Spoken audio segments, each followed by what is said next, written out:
Thanks for listening to Access Utah. In the second half of the program, we're coming to you first from the state capitol, the Treasurer's Conference Room, or the state capitol, and we turn to the Utah Senate to look at budget issues. I'm sure we'll talk about immigration and education. Much to be addressed on this exciting, as always, first day of the legislature. Our thanks to Lewiston State Bank, Wildflowers Bed and Breakfast for help with this broadcast. Joining us in this part of the program is Assistant Majority Whip, Senator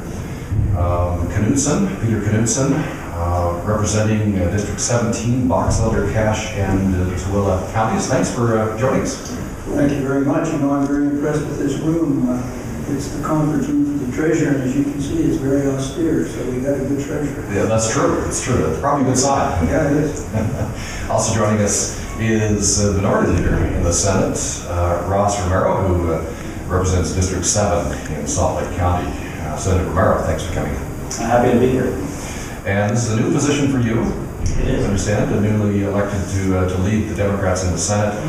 And you made the list of 12 to watch in the 2011 legislative session from the Deseret News. 12 people to keep your eye on, and one of those is you. So, especially glad to have you. Thank you. I didn't know about that. Yeah. Maybe we could start with just a general question, starting with Senator Knudson. What are the top issues as you see them? There have been all kinds of polls. Both major papers in Salt Lake City have polls, and people see what they think. What do you think of main issues heading into the session? Well, there's always nothing greater than the budget. That is truly what we're here for. And so we have some very big challenges ahead. Although the revenue picture is gradually looking better over the last couple of years, we still have some structural problems with regard to the budget, meaning that the one-time finances look better than the ongoing finances. And the programs that most people want are funded by ongoing revenues. And if we don't fund them that way, they could be here today and gone tomorrow. So the budget is very challenging, and we've already been working on that for the past couple of weeks. And Senator Romero, top issues as you see them. Well, I would agree. The budget clearly will be what monopolizes a lot of the conversation. But the budget is also the bills that we are considering and the programs that we've had in years past. And so, the budget has a policy implication as well. And obviously, immigration is going to be heavily discussed. There were a number of bills that have been proposed and ideas shared, and so that will, I think, bring a lot of attention into how the state addresses this issue. Let's tackle the budget, and maybe starting with Senator Romero. I've been seeing some quotes from some of the leadership, Democrats in both House and Senate, that you're probably going to be more aligned with the governor than with, say, leadership on the Republican side, specifically with regard to maybe some increases in funding for education. I think that's right. Yeah. I mean, as we have understood the governor's budget, it has asked us to do more with the same.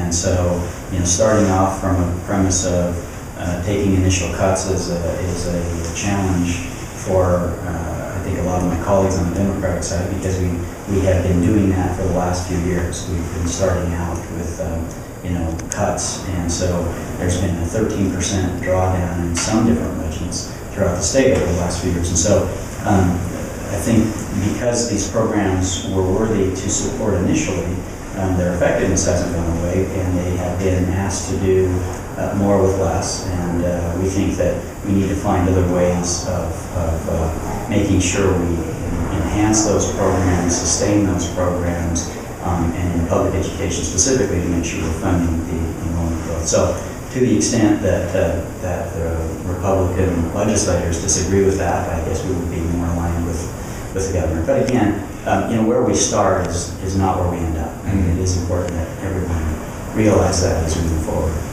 And Senator Knudson, we don't even have final projections. Those won't even come on understanding until February.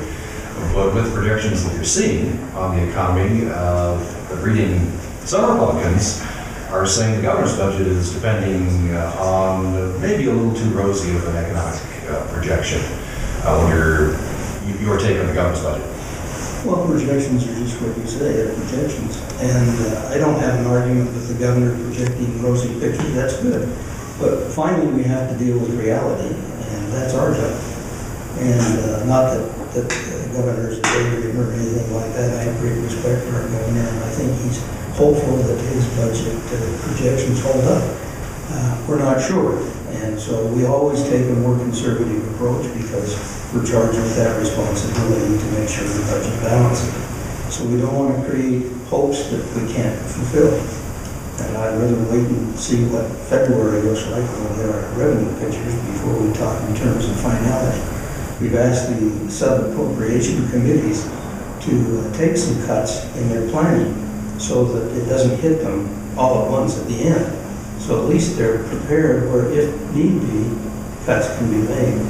I don't hear a lot of appetite for raising taxes. And I don't think we'll see anything come from the Senate on that. There's been some discussion regarding putting the sales tax back on food. I think that's not a bad idea because the programs that most people want are funded from general fund. And that's where sales tax revenues go, is to the general fund. When we took the sales tax off of food, it didn't help programs that people like. So we've been discussing this now since the time we took the sales tax off. And there's a growing desire to maybe revisit that issue. I can't predict what will happen, but I think it's worthy of discussion.